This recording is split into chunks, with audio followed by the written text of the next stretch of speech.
Welcome, welcome, welcome to Story Time with me, Miss Sheila. I hope you're having a wonderful and beautiful day.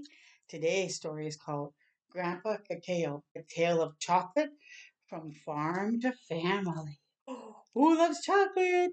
I do. Do you? So let's get into the story. Chocolate is my favorite thing ever. For my birthday, Daddy and I are making our family special celebration cake while Mommy goes to pick up another treat. How fun! Every one of us loves this cake, even my little brother, Denny, who is the pickiest of picky eaters. Chocolate is a gift to you from Grandpa Cacao, Daddy says. We can only enjoy chocolate treats thanks to farmers like him. I've never met Grandpa Cacao, but I've heard his voice on the phone.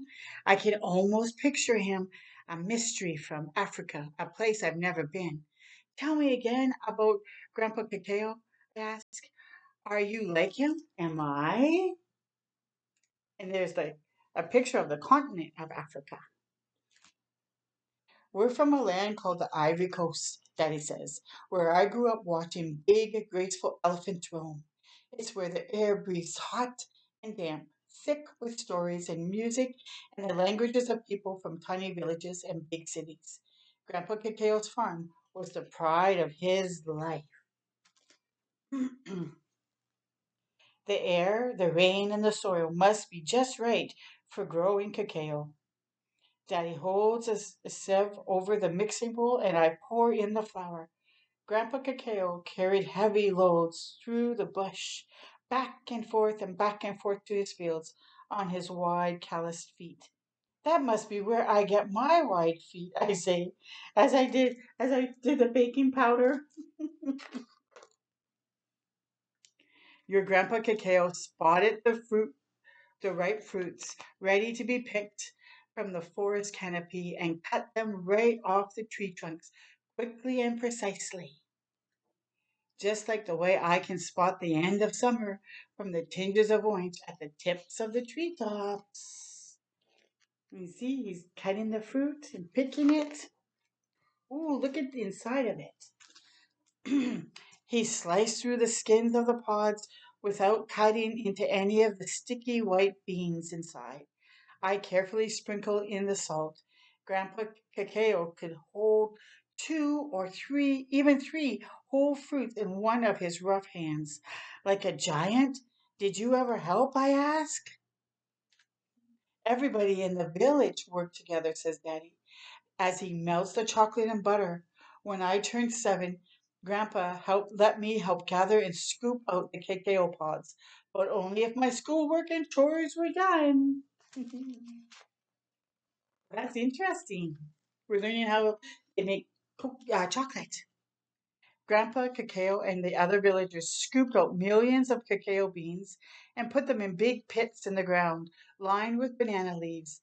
They stirred the cacao beans every few days until they changed from white to light brown. Then Grandpa Cacao and the other strong men hoisted the beans out of the pit and onto a cement floor under the sun to dry. Warm whiffs of chocolate wafted through the air.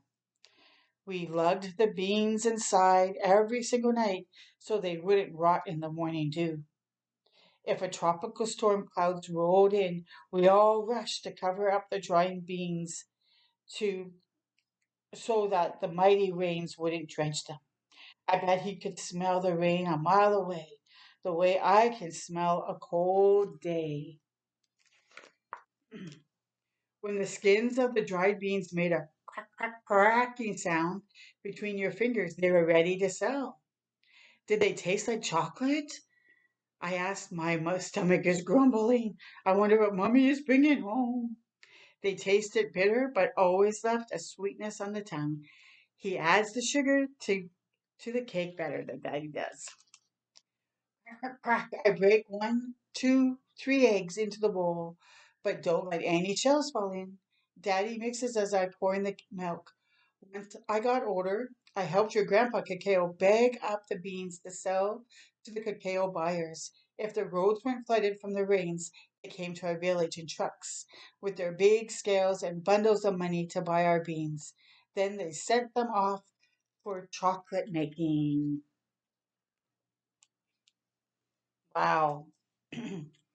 Once we sold our cacao beans, we dashed off to the Friday market. It buzzed with every farmer in town, eager to spend his hard-earned money. Daddy smiles as he remembers. We used our money to buy food, school supplies, uniforms, books, and fabric to have our special occasion clothes made. Your grandpa Cacao and I always visited Grandma's fruit stall at the market with a surprise. I take over the mixing while Daddy greases the cake pan. I'm wondering if a new party dress that Mummy's going to get me. You know, you're a lot like your Grandpa Cacao. This makes us both smile. The batter smells more and more chocolatey. I'm getting so hungry. I wonder if Mummy's going to pick up that puppy I've been wishing for.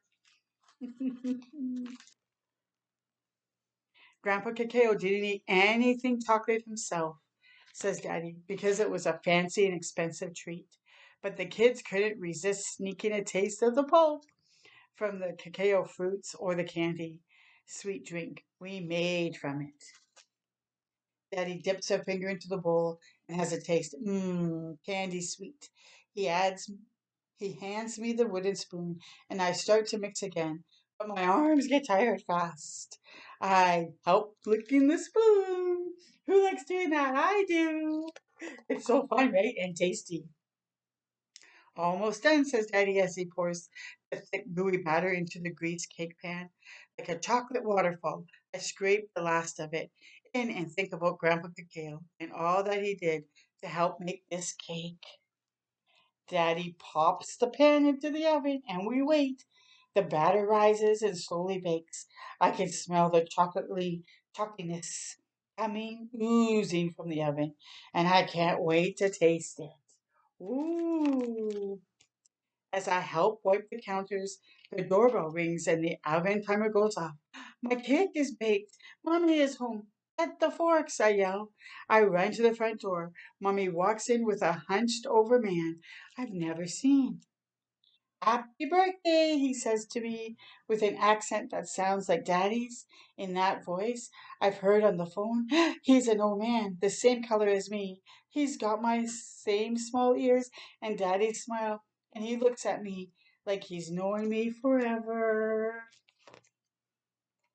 He pulls me into a strong hug, then offers me a big oval fruit that's yellowish orange. I can feel how rough his hands are as I take it from him. I need both my hands to hold the fruit. Your birthday present, he says. Who do you think that is? And he brought a cacao fruit for her. I recognize his twinkling eyes, and I know he is my Grandpa Cacao, the best birthday present ever in the world. Oh, isn't that special? She finally gets to see your grandpa in real life. Wow. I so hope you enjoyed that story, and I hope you learned a lot about how we have to make chocolate, like how it has to go to the farm first and they have to collect it and dry all the beans. Interesting. I so hope you enjoyed. Until next time, with me, Mitchell, you keep turning your light bright. Bye for now.